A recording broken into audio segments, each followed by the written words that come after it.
এই জায়গায় গুলি করা হয়েছে। কিন্তু মুসাফির ভাই বাঁচার জন্য মানে চিপার ভিতরে ঢুকছিল, সামনে থেকে যে হুন্ডাটা ছিল ও ডাইরেক্ট বুকে গুলি করছে। পরে আমরা দোকান থেকে পানি নিয়ে মুখে দিছি, মুখে দেওয়ার পরে কি সঙ্গে আনের বাইসা আছে।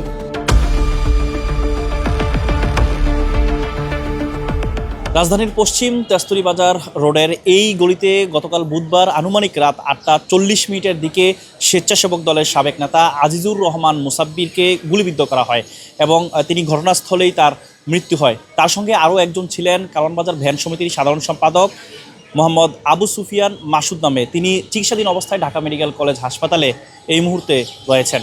দর্শক, আমরা স্থানীয়দের সাথে কথা বলেছি। স্থানীয়রা বলছেন আমার ঠিক পেছনে গলির ভেতরে আরও একটি সরু রয়েছে, এই গলির দিয়েই কিন্তু ছুটোছুটি করছিলেন মুসাব্বির এবং আবু সুফিয়ান বাঁচার জন্য।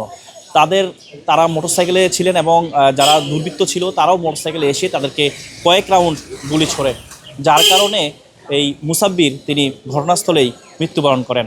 আরেকজন যিনি আবু সুফিয়ান তাকে গুরুতর আহত অবস্থায় ঢাকা মেডিকেল কলেজ হাসপাতালে পাঠানো হয়েছে।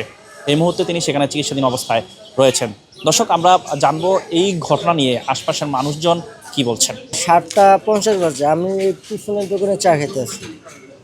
তো মুসাফির ভাই 2-3 বার মানে এই গলিতে হাঁটাহাঁটি করছে। একজন লোক ছিল ওনার সাথে, ওনাকে আমি চিনি না।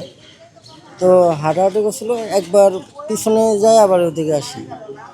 পরে 8টার পরে একবার আসছিল, 8:10-15 এরকম সময় আসার পরে ওনার সাথে আরেকজন লোক ছিল। তো উনি মানে এদিক দিয়ে আসার পরে পিছন দিয়ে একটা হুন্ডা এসে, সামনে দিয়ে একটা হুন্ডা এসে। তো হুন্ডা আসার পরে তো আমরা ওই জায়গায় দাঁড়ানো, ঠিক এই জায়গায় একটা গুলি করছে। মুসাফির ভাইয়ের শরীরে লাগে নাই। তো মুসাফির ভাই মানে ঝাঁকি দিয়ে গলির ভিতরে ঢুকছে, গলির ভিতরে জায়গা নেই। তো গলির ভিতরে জায়গা নেই দেখে গলির তো বাইরে আবার এদিক দিয়ে দৌড় দিতে গেছে। এদিক দিয়ে যখন দৌড় দিতে গেছে, এই দিক দিয়ে এর পাশে যে হুন্ডাটা এসে এদিক দিয়ে ডাইরেক্ট শ্যুট করছে এই জায়গায়। এদের মানে 4টা গুলি করছে। 4টা গুলি করার পরে সাথে সাথে উনি ওই জায়গায় মারা যায়। আর আরেকজন লোক ছিল, ওনাকে মানে পেটের এই জায়গায় গুলি করা হয়। একটা গুলি করছে, গুলি করার পরে সাথে সাথে ওনারা মানে সেকেন্ডের ভিতরে ওনারা উদয় হয়ে গেছে। পরে আমরা কয়েকজন এসে তারপরে ইয়াতে উঠে দিয়ে হসপিটালে নিয়ে যাই। এর আগে মানে এই জায়গায় মারা যায়, স্পটে মারা গেছে। কিন্তু আমরা 4টা রাখছি, বুকে 4টা ওনার, আর ওনার পাশে যে লোক ছিল ওনার একটা লাগছে।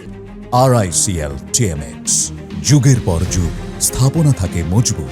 আমরা এখানে চা খাইতেছি, ওরে মুসাফির ভাই যখন ওদিক থেকে আসে তখন এখানে একটা গুলির শব্দ হয়েছে। আমরা সবাই বাড়ি আসলাম, আর সেটা বলে দেখি মুসাফির ভাই ওই গলির ভিতরে ঢুকছিল।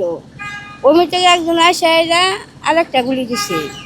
গুলি দেওয়ার ফলে এখানে পয়লা গেছিল, পয়লা গেলে বড় কাছে পানি খাবো। পরে আমরা দোকান থেকে পানি নিয়ে মুখে দিছি, মুখে দেওয়ার পরে কি সঙ্গে আনের বাইসা আছে। যখন বেড় নাই না, বেড়ের উঠে আমরা কয়েকজনে মিলে ধরাধরি দিচ্ছি, দেওয়ার পরে এদিক দিয়ে নিয়ে গেছি। আমরা এইটুকুই জানি। আমি সকাল 9টায় আসি, 5টা পর্যন্ত দোকানদারি করি। কিন্তু ঘটনা ঘটে হইলো 8টার পরে। তখন আমি মহল্লায়ও ছিলাম না, সাভারে ছিলাম। আমার একটা পার্সোনাল কাজে সাভারে গেছি। আমাদের বাসার থেকে ফোন দেওয়া বলে যে এখানে একটা গ্যামজম হয়েছে, আপনি কোথায়? আমি বললাম যে আমি সাভারে কাজে আসছি। পরে আমি মহল্লায় ফোন দিয়ে শুনি যে গুলিবিদ্ধ হয়েছে মুসাব্বির ভাই।